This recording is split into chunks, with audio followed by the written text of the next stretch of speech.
O menino surdo ajuda os outros. Mal compreendendo o significado do que já fora alcançado, mas intoxicado pela alegria do recém-descoberto mundo do som, escreveu uma carta ao fabricante do aparelho de surdez, descrevendo com entusiasmo sua experiência. Algo em sua carta fez com que a companhia o convidasse para ir a Nova York. Ao chegar, foi escoltado pela fábrica, e enquanto conversava com o engenheiro-chefe, contando-lhe sobre seu mundo transformado, um pressentimento, ideia ou inspiração, chamem-no do que quiserem, passou-lhe pela mente. Foi esse impulso do pensamento que converteu o mal que o afligia em qualidade, destinada a trazer tanto juros em dinheiro como em felicidade, a milhares, para sempre. A síntese daquele impulso de pensamento era o seguinte: ocorrerá-lhe que poderia ser útil a milhões de surdos, que passam a vida sem os benefícios de aparelhos de surdez, contando-lhes a história do seu mundo transformado. Durante um mês inteiro pesquisou intensamente, analisando todo o sistema de marketing do fabricante de aparelhos de surdez. Criou então meios e modos de se comunicar com os que têm dificuldades de audição, no mundo todo, com o propósito de com eles partilhar do mundo há pouco descoberto. Feito isso, redigiu um plano bienal baseado em suas descobertas. Ao apresentar o plano à companhia, recebeu, imediatamente, um cargo com o objetivo de realizar o que ambicionava.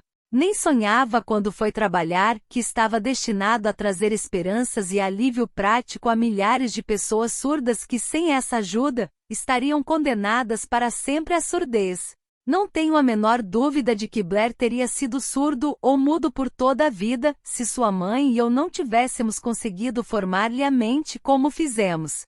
Quando lhe plantei na mente o desejo de ouvir e falar, de viver como pessoa normal, com esse impulso lhe transmiti uma estranha influência, que fez a natureza se tomar construtora de pontes, eliminando o golfo entre seu cérebro e o mundo exterior. Na verdade, o desejo ardente tem meios tortuosos de transmudar-se em equivalente físico. Blair desejava audição normal, agora ele a tem. Nasceu com um defeito que poderia facilmente jogar alguém que tivesse um desejo menos definido, à rua, com um punhado de lápis e uma latinha. A pequena mentira branca que eu lhe implantara na mente quando ele ainda era criança, levando-o a crer que seu defeito se tornaria uma grande qualidade, justificara-se. Nada existe em verdade certo ou errado que a crença, aliada ao desejo ardente, não possa tornar real. Essas qualidades estão à disposição de qualquer pessoa. Desejo produz mágica para uma cantora. Um curto parágrafo num despacho de jornal referente a Madame Schumann, que fornece-nos a pista para o sucesso estupendo como cantora dessa mulher incomum. Cito o parágrafo, porque a pista que contém não é senão o desejo. No começo de sua carreira, Madame Schumann visitou o diretor da Ópera da Corte de Viena, para que lhe testasse a voz. Mas ele não o fez. Após um olhar a moça mal vestida e tímida, exclamou, não muito gentilmente, com esse rosto e sem nenhuma personalidade, como pode esperar vencer na ópera? Minha filha, desista da ideia. Compre uma máquina de costura e vá trabalhar. Você nunca poderá ser cantora. Nunca em um longo tempo.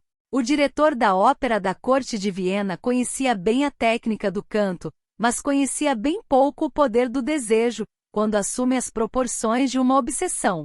Se tivesse conhecido melhor esse poder, não teria cometido o erro de condenar um gênio, sem dar-lhe uma oportunidade. Há muitos anos, um de meus sócios comerciais adoeceu. Piorou com o decorrer do tempo, até que, afinal, foi levado ao hospital para ser operado. O médico avisou-me de que pouca ou nenhuma chance haveria de vê-lo vivo novamente. Essa era a opinião do médico, porém, não era a opinião do paciente. Antes de ser levado para a mesa, sussurrou fracamente, não se incomode, chefe, sairei daqui em alguns dias. A enfermeira de serviço olhou-me, penalizada. Mas o paciente se salvou. Depois que tudo terminou, o médico afirmou, só o seu desejo de viver é que o salvou. Nunca teria aguentado se não se tivesse recusado a aceitar a possibilidade de morte.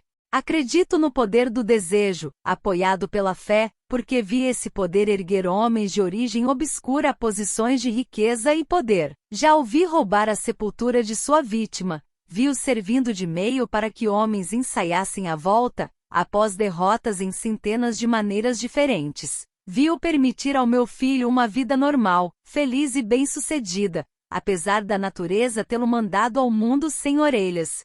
Como se pode subjugar e utilizar o poder do desejo? Isso foi respondido através desse e dos capítulos subsequentes do livro.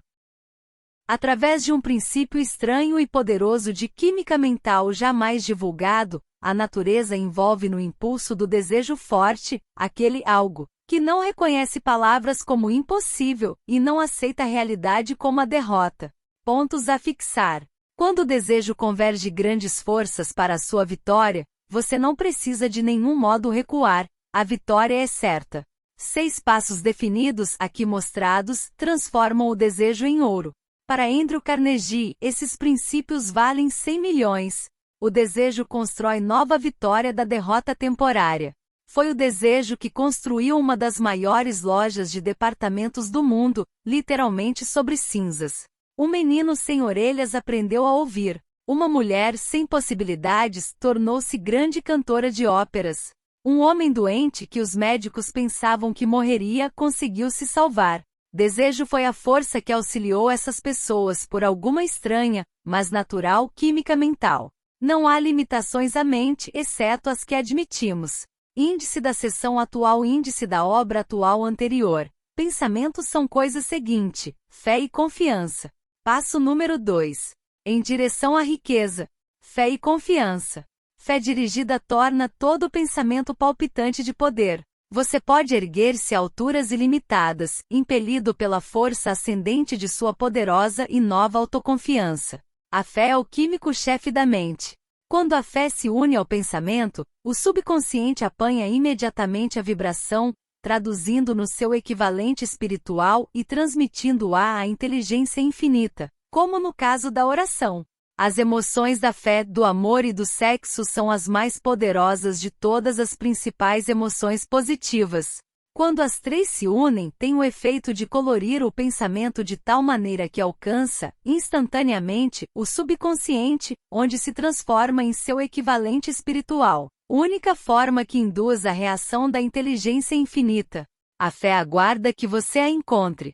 Segue-se agora uma declaração que lhe dará melhor compreensão da importância que o princípio da autossugestão assume na transformação do desejo em seu equivalente físico ou monetário. Como se sabe, a fé é um estado de espírito que pode ser induzido ou criado, por afirmação ou instruções repetidas ao subconsciente, através do princípio da autossugestão.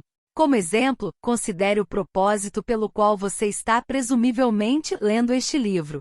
O objetivo é, naturalmente, adquirir a capacidade de transformar o intangível impulso do pensamento do desejo em seu correlato físico, o dinheiro.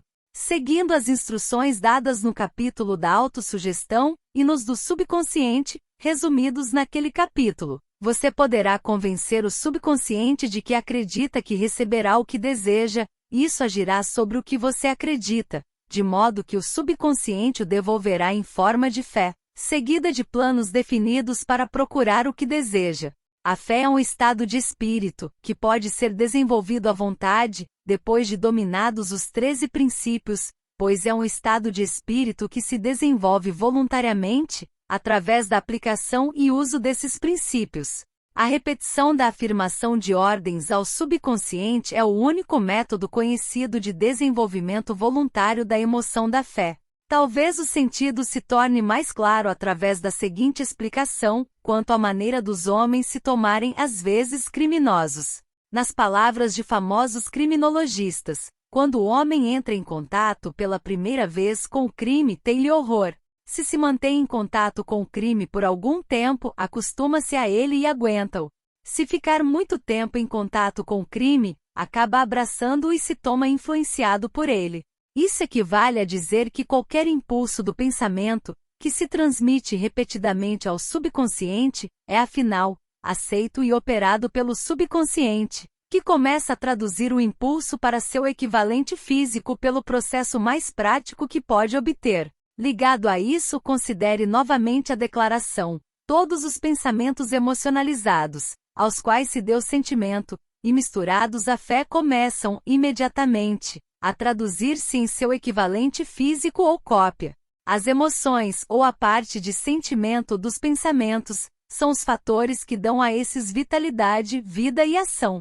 As emoções de fé, amor e sexo, quando misturadas a qualquer impulso de pensamento, dão-lhe ação maior que qualquer dessas emoções, por si só. Não apenas impulso de pensamento misturados à fé, mas os misturados com qualquer emoção positiva, ou qualquer emoção negativa, podem alcançar e influenciar o subconsciente.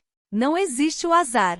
Compreender-se-á dessa declaração que a subconsciente traduzirá para o equivalente físico os impulsos de pensamento de natureza negativa ou destrutiva, com a mesma prontidão com que agirá sobre os impulsos de natureza positiva ou construtiva. Isso explica o estranho fenômeno que milhões de pessoas experimentam e ao qual se referem como má sorte ou azar. Há milhões de pessoas que se creem condenadas à pobreza ou ao fracasso por alguma força estranha, sobre a qual acreditam não ter controle. São os criadores de sua própria má sorte por causa dessa crença negativa, que, apanhada pelo subconsciente, é traduzida para seu equivalente físico. Eis um lugar apropriado para sugerir novamente que você pode beneficiar-se, transmitindo ao subconsciente qualquer desejo que quiser ver traduzido em seu equivalente físico ou monetário, no estado de expectativa ou de crença de que a transmutação terá lugar. Sua crença ou fé é o elemento que determina a ação do subconsciente. Nada pode impedi-lo de enganar o subconsciente ao dar-lhe instruções, através da autossugestão, como eu enganei o subconsciente de meu filho. Para tornar o engano mais real, haja como se já estivesse de posse da coisa material que está exigindo, ao dirigir-se ao subconsciente. O subconsciente transformará em seu equivalente físico, pelos meios mais diretos e práticos existentes, qualquer ordem dada com fé, ou crença em que essa ordem será executada. Certamente muita coisa já foi dita para dar um ponto de partida do qual, através de experiência e prática, se possa adquirir a capacidade de unir a fé com qualquer ordem dada ao subconsciente. A perfeição advirá pela prática. Não pode vir apenas pela leitura de instruções. É essencial que você estimule as emoções positivas como forças dominantes da mente, desanimando e eliminando as emoções negativas. A mente dominada por emoções positivas torna-se abrigo favorável ao estado mental conhecido por fé. A mente assim dominada pode, à vontade, dar instruções ao subconsciente, que serão imediatamente aceitas e seguidas. A fé dá poder ao pensamento. Em todas as épocas, os religiosos advertiram a humanidade lutadora da necessidade de ter fé neste ou naquele dogma, nesta ou naquela crença, mas esqueceram de explicar como ter fé. Não afirmaram que a fé é um estado de espírito, que pode ser induzido pela autossugestão. Em linguagem acessível a todo ser humano, descreveremos tudo o que se conhece sobre o princípio pelo qual a fé pode ser desenvolvida, onde ainda não existe. Tenha fé em si mesmo, fé no infinito. Fé é o elixir eterno que dá vida, poder e ação ao impulso do pensamento. Fé é o ponto de partida de todo o acúmulo de riquezas. Fé é a base de todos os milagres, e todos os mistérios que não podem ser analisados pelas regras da ciência. Fé é o único antídoto do fracasso. Fé é o elemento, a substância química que, misturada à oração, permite comunicação direta com a inteligência infinita. Fé é o elemento que transforma a vibração comum do pensamento, criada pela mente finita do homem, em seu equivalente espiritual. Fé é o único instrumento através do qual a força cósmica da inteligência infinita pode ser dominada e usada pelo homem. Pensamentos que dominam sua mente. A prova é simples e fácil de demonstrar. Está envolta no princípio da autossugestão. Concentremos, pois, a atenção sobre o assunto da autossugestão, descobrindo o que é e o que é capaz de conseguir. É fato sobejamente conhecido que se chega a acreditar o que quer que a gente repita a si mesmo, seja a afirmação verdadeira ou falsa. Se o homem repetir sempre a mentira, acabam por aceitá-la como verdade. Além disso, acreditará tratar-se da verdade. Todo homem é o que é pelos pensamentos dominantes que permite a sua mente abrigar. Pensamentos que coloca deliberadamente na mente e que estimula com simpatia, e com os quais mistura uma ou mais emoções, constituem as forças motivadoras, que dirigem e controlam cada movimento, cada ato e cada feito seu. Pensamentos misturados a qualquer dos sentimentos emotivos constituem força magnética, que atrai outros pensamentos similares ou com ele relacionados. O pensamento assim magnetizado de emoção pode ser comparado à semente que, plantada em solo fértil, germina, cresce e se multiplica muitas e muitas vezes, até que a semente original se toma incontáveis milhões de sementes da mesma espécie. A mente humana está atraindo constantemente vibrações que se harmonizam com o que domina a mente. Qualquer pensamento, ideia, plano ou propósito que se retém na mente atrai uma multidão de parentes, acrescenta aos parentes a sua própria força e cresce até tornar-se o senhor dominante, motivador do indivíduo em cuja mente se abrigou. Voltemos agora ao ponto de partida e informemo-nos de como a semente original da ideia, do plano ou propósito pode ser plantada na mente. A informação é facilmente transmitida. Qualquer ideia, plano ou propósito pode ser colocada na mente através da repetição do pensamento. É por isso que você deve redigir a declaração do seu principal propósito, ou objetivo mais importante, confiá-lo à memória, repeti-lo, em palavras audíveis, todos os dias até que as vibrações do som tenham alcançado o subconsciente. Resolva destruir as influências de qualquer ambiente infeliz e construir sua vida bem ordenada. Fazendo um inventário das qualidades e deficiências mentais, você poderá descobrir que sua maior fraqueza é a falta de autoconfiança. Essa desvantagem pode ser superada, a timidez transformada em coragem, através do auxílio do princípio da autossugestão. A aplicação desse princípio pode ser feita por um simples arranjo dos impulsos positivos de pensamento, estabelecidos pela escrita, pela memorização e repetidos até se tornarem parte do equipamento de trabalho da faculdade subconsciente de sua mente.